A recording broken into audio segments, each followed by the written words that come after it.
Dieu, merci pour ta bonté. Seigneur, je sais que tu veux que je sois béni et heureux. C'est pourquoi, mon Dieu, je te prie, s'il te plaît, permets-moi d'avoir cette voiture dont je rêve. Je l'aime tellement. Et mon Dieu, si c'est ta volonté, donne-la-moi en rouge. Amen. Seigneur, je suis célibataire et j'aimerais tellement trouver ce garçon si spécial. Depuis le temps, t'as bien dû trouver quelqu'un. Bon, bref, maintenant, c'est le moment, Seigneur. Agis. Apporte-moi un homme. Seigneur, je sais que tu désires rendre tes enfants heureux. Alors regarde à ma situation. Tous mes voisins ont des jardins avec des piscines. Je suis la seule au fond de la rue à ne pas avoir de piscine.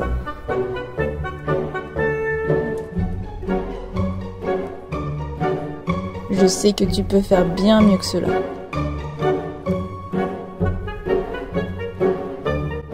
Comme tu le sais, Seigneur, je viens juste de sortir mon premier album et il n'a pas le succès que j'espérais. Mon Dieu, je sais que tu es capable de tout faire. Tu es tout puissant. Alors, s'il te plaît, Seigneur, fais que mon album soit tendance. Donne-moi du succès, remplis les réseaux de ton feu saint, que je puisse être glorifié dans tout ce que je fais. Amen.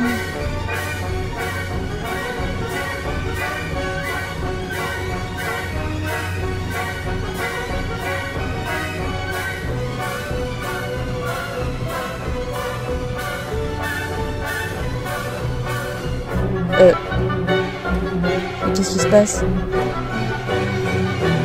Pourquoi ça marche pas? Allez! Je veux cette voiture! Dieu! Donne-la-moi maintenant! Ouh! T'es là? Je comprends pas. Elle est où ma piscine? Pourquoi ça ne marche pas? Qu'est-ce qui va pas avec ce truc? Mais Dieu, qu'est-ce que tu fais? Je la veux! Mais qu'est-ce qu'il se passe? Qu'est-ce que je vais faire, moi, devant mes amis? Tu te fiches de moi? Allez, Dieu! Qu'est-ce que je suis censée faire? Écoute-moi! Mais c'est pas vrai! C'est stupide! Mais c'est quoi le problème? Dieu, je veux ma voiture! Ah, mais Dieu, tu m'écoutes ou quoi? Mais Dieu, tu m'écoutes, là? Et bonjour à toi, j'espère que tu vas bien. On se retrouve pour parler de la prière. On a vu ensemble jusqu'à présent les 6 éléments que comporte l'armure de Dieu dans le chapitre 6 de Éphésiens, dans la lettre que Paul a écrite aux Éphésiens. Tu as entendu parler de la ceinture de la vérité, de la cuirasse de la justice, des chaussures du zèle, du casque du salut, de l'épée de l'esprit et du bouclier de la foi. Tout ça constitue donc l'armure de Dieu pour être prêt à combattre avec Dieu, mais c'est un petit peu, si tu veux, inutile si tu oublies une chose essentielle, qui est la prière. Et c'est d'ailleurs ce que conclut Paul dans les 2 versets qui suivent sa description de l'armure de Dieu. Il dit dans Éphésiens 6, versets 18 à 20, « Faites en tout temps par l'Esprit toutes sortes de prières et de supplications. Veillez à cela avec une entière persévérance et en priant pour tous les saints. » C'est-à-dire tous ceux qui sont avec Jésus. Donc Paul explique en fait que même si on a toute l'armure de Dieu, il nous manque une chose essentielle. Pour Paul, il utilisait l'image du soldat. Un soldat chrétien, pour nous on va dire un super-héros de Dieu, il a besoin, il doit prier. Mais du coup, la prière c'est quoi? Tu connais ce mot, tu l'entends souvent, mais qu'est-ce que c'est? La prière c'est tout simplement déjà parler à Dieu. C'est quelque part avouer que nous avons besoin de Dieu tous les jours, chaque seconde de notre vie. C'est considérer Dieu comme ton ami, ton père, ton seigneur, ton sauveur. La prière c'est vraiment une discussion, une communication avec Dieu. Quand Jésus était sur terre, il a appris à ses disciples comment il était bon de prier. Et dans la prière qu'il donne comme exemple, on peut voir que la première chose qu'il fait, c'est de nous apprendre qu'il faut d'abord louer Dieu, qu'il faut le remercier pour tout ce qu'il est, être reconnaissant de tout ce qu'il est, de tout ce qu'il fait, le remercier pour sa bonté, le remercier pour son amour, le remercier pour sa bienveillance, sa grâce, son sacrifice sur la croix. Il y a tellement de choses qui pourraient être citées parce que Dieu est tellement grand. Il ne faut pas oublier aussi que Dieu est avant tout notre créateur et donc qu'il est le créateur de notre cœur, de notre esprit et qu'il sait tout ce qui se passe dans notre tête, dans notre cœur et qu'on peut rien lui cacher du tout. Donc la prière c'est aussi un moment où on peut lui parler, je disais, mais on peut lui dire vraiment tout ce qui nous dérange, tout ce qui va pas, tout ce qu'on a pu faire de mal, nos péchés. C'est le moment où on peut justement lui demander pardon pour des péchés qu'on aurait pu faire. Et c'est aussi un moment, là on a peut-être un peu plus l'habitude, où on peut lui dire tous nos besoins. Alors, dans la tête de beaucoup de personnes, peut-être dans ta tête aussi, souvent la prière ça se résume un peu à ça. Ça se résume à dire à Dieu toute une liste de tout ce dont tu as besoin pour, disons, être heureux. La prière pour beaucoup de personnes, c'est demander quelque chose à Dieu et c'est tout. Mais je te rappelle ce que j'ai dit tout à l'heure, si tu commences déjà ta prière par louer Dieu, par lui dire merci pour ce qu'il est, pour ce qu'il fait, aussi par éventuellement confesser tes péchés, tu verras que la prière c'est pas juste une liste de tout ce dont tu as besoin. Donc tu n'as pas forcément à avoir honte non plus de lui exprimer toutes tes envies que tu as. Dieu il aime entendre ses enfants lui exprimer tout ce qu'ils ont sur le cœur et tes envies, tes besoins font partie de ce que tu peux lui exprimer. Il a d'ailleurs promis de subvenir à nos besoins. Alors peut-être que tu peux te dire mais du coup ça sert à quoi de lui dire mes besoins, de le prier si c'est déjà tout ce qu'il y a dans ma tête, tout ce qu'il y a dans mon cœur. Et c'est là qu'il faut que tu te rendes compte que la prière c'est pas simplement dire ce que nous voulons, ce que nous désirons, mais la prière c'est comme une connexion entre Dieu et toi. C'est vraiment une discussion, une communication et au final, comme c'est une connexion, ça va te permettre de te rendre compte ce dont tu as réellement besoin dans ta vie. Que peut-être les besoins que tu ressens là tout de suite, c'est simplement tes besoins à toi, tes envies à toi, tes désirs à toi, mais que si tu commences à parler à Dieu en lui disant bah voilà moi j'ai envie de ça, et que petit à petit dans la prière tu te rends compte que peut-être Dieu ne veut pas que tu aies exactement ce que tu lui demandes, mais quelque chose d'un petit peu différent ou de complètement différent, et c'est là que tu vas voir exactement ce que Dieu veut pour toi et ce dont tu as réellement besoin. Tu as peut-être remarqué aussi, ou pas, que nous prions souvent au nom de Jésus.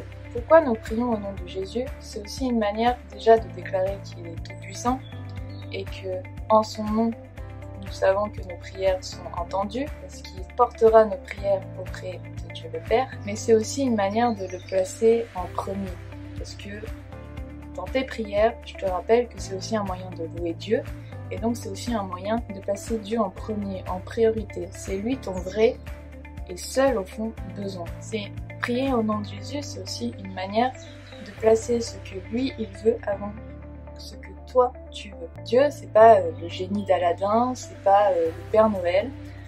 Il va pas descendre dans ta cheminée avec tous tes souhaits exaucés. Il va pas sortir d'une lampe avec tous tes désirs assouvis. Il va te donner ce dont tu as réellement besoin. Il va toujours être là pour toi. Et c'est pour ça que tu peux t'adresser à lui pour ça. Ce n'est pas non plus ce distributeur automatique comme tu as pu le voir au début de la vidéo, où tu appuies sur un bouton et paf, ta prière est exaucée, ton souhait est exaucé, tu as la voiture rouge que tu voulais, tu as la piscine, etc. Non. C'est pas, comme je disais, le Père Noël, mais c'est ton Dieu et il comblera tes besoins, mais en faisant en sorte que tes besoins soient ce que lui, il veut. On peut se demander aussi, mais quand est-ce que je prie en fait? Eh ben, la Bible est très claire à ce sujet, tout le temps, partout, en toutes circonstances, dans n'importe quel lieu. Il y a forcément des temps de prière un petit peu à part, où tu vas pouvoir, comme dit Jésus, entrer dans ta chambre, te concentrer, oublier tout ce qui est autour de toi et vraiment parler qu'à Dieu. Mais tout au long de ta journée, à l'école, quand tu vas faire les courses, quand tu vas te balader, quand tu manges, quand tu joues, tu tu peux le prier, il sera toujours là pour t'écouter. Et tu peux te dire mais c'est impossible de tout le temps prier, moi faut que je réfléchisse pour prier, ou j'aime pas prier. Mais tout le temps prier en fait ça veut dire quoi? Ça veut dire que Dieu doit occuper tes pensées, ça doit être vraiment le premier auquel tu penses dans tout ce que tu fais, dans chaque seconde de ta journée. En fait prier ça doit être aussi naturel que respirer. Respirer, tu t'en rends même pas compte. Tu te rends même pas compte que là, rien qu'en m'écoutant, tu viens de inspirer, expirer, je ne sais combien de fois. Et ben prier, c'est pareil. Si Dieu occupe tout le temps tes pensées, des fois tu vas même pas te rendre compte que tu es vraiment en train de prier, parce que ça devient naturel pour toi de t'adresser à Dieu dans tes pensées. Il peut y avoir un tas d'exemples où tu es en train de prier. Quand tu regardes dehors, tu es dans la nature, tu contemples le paysage, rien que te rendre compte que ce paysage a été créé par Dieu et lui dire bah waouh, merci Seigneur pour ce beau paysage, c'est une prière. Quand il y a des moments plus de tristesse ou quand on peut être tenté de faire des péchés, c'est aussi le moment de prier, de pointer ton bouclier de la foi pour faire face à l'ennemi. Quand tu parles de Dieu à quelqu'un, quand tu mets tes chaussures du zèle, pour aller vers les autres et parler de Dieu, c'est aussi un moyen de prier parce que tu vas vouloir demander à Dieu de te rendre plus fort pour aller vers les autres, pour savoir quoi leur dire aussi. Quand tu prends un repas, tu le remercies pour ce qu'il y a dans ton assiette. Quand tu es à l'école et que peut-être il y a des choses que tu ne comprends pas, tu peux t'exprimer dans ta tête et lui dire « Seigneur, j'y arrive pas, aide-moi ». Tu peux vraiment prier n'importe où et n'importe quand. Pourquoi au final? Parce que même Jésus, il a promis d'être tous les jours auprès de ceux qu'il aime. Et Jésus t'aime, donc il est tous les jours auprès de toi. Après, tu dois pas prier juste par habitude, par rituel, ni en te forçant. Tu dois vraiment être capable d'être aussi attentif, persévérant, toujours être équipé, vraiment, on revient là-dessus, mais toujours être équipé de ces 6 pièces d'armure pour être fort avec Dieu. Ton cœur doit être vraiment bien disposé, bien ouvert à Dieu pour être prêt aussi à écouter ce qu'il a à te dire en retour. Est-ce que vous êtes prêts à donner toute votre énergie? Ce n'est pas que de On y va ensemble! Dans le mot prière, il y a 6 lettres. On tape des mains ensemble? Voyons Est-ce l'ensemble. que vous êtes prêts? 1, 2, 3. La lettre P pour parler avec Dieu de tout. La lettre R pour remercier et louer Dieu.